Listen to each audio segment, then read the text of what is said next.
VIP Recording Studio, Khizar-Sarai।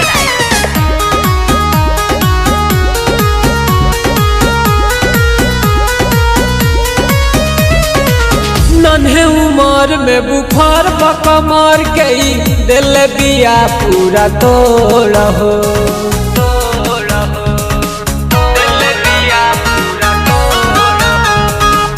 Ashok के लगन में अंगाना के करा बाटे चारों तरफ जोर हो।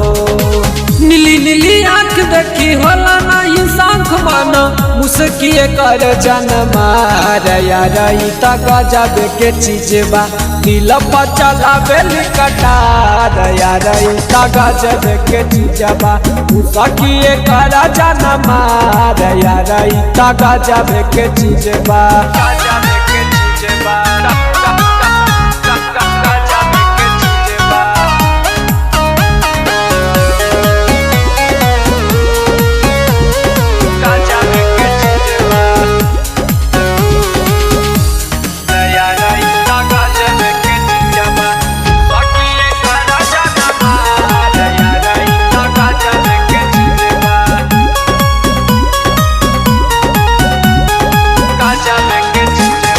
जहाँ जहाँ जाले गड्डी रुपया के खाले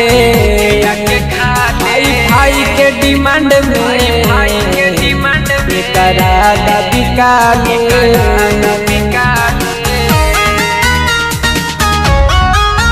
नाचे जहाँ जहाँ जाले गड्डी रुपया के खाले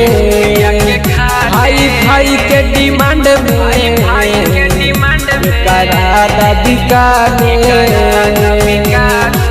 जिला में टॉप बाटे कमर लॉलीपॉप भइल जैसे के सिरा रसदार रईता गजब के चीज बा दिल पर चला बेली कटार रईता गजब के चीज बा मुस्किए करे जन्मा रईता गजब के चीज बा।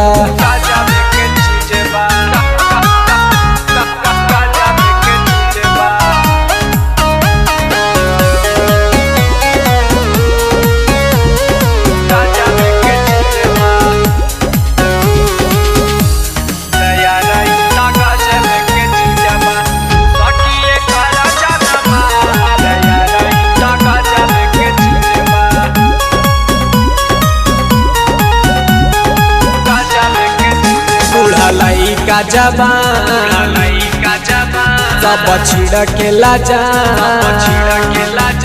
एकर देखिए के निमुआ डोली जालई माँ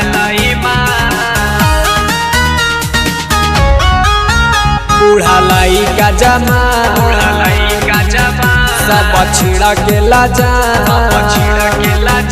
एकर देखिए के निमुआ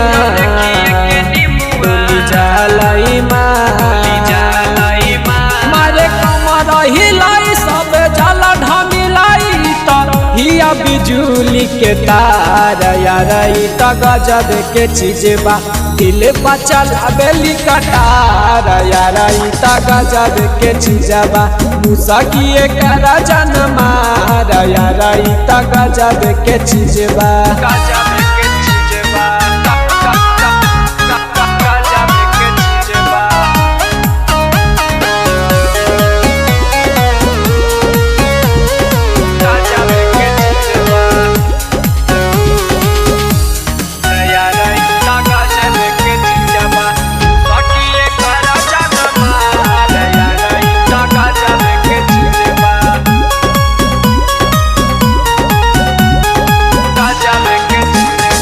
कभी न छोड़ी बुइन कनी चोड़ी चाहे के तनो चिलाई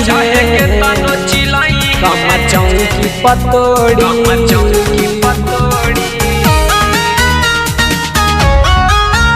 विवेक संजित न छोड़ी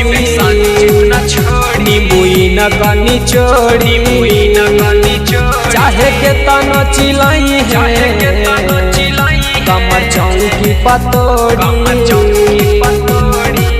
अक्षय महेश आगे फेल मारा केस गाना डीजे पदले बटे फार यार ई त गजब के चीज बा दिल पर चलावेली कटार यार ई त गजब के चीज बा मुसकिए करा जनमार यार ई त गजब के चीज बा VIP Recording Studio, Khidasarai.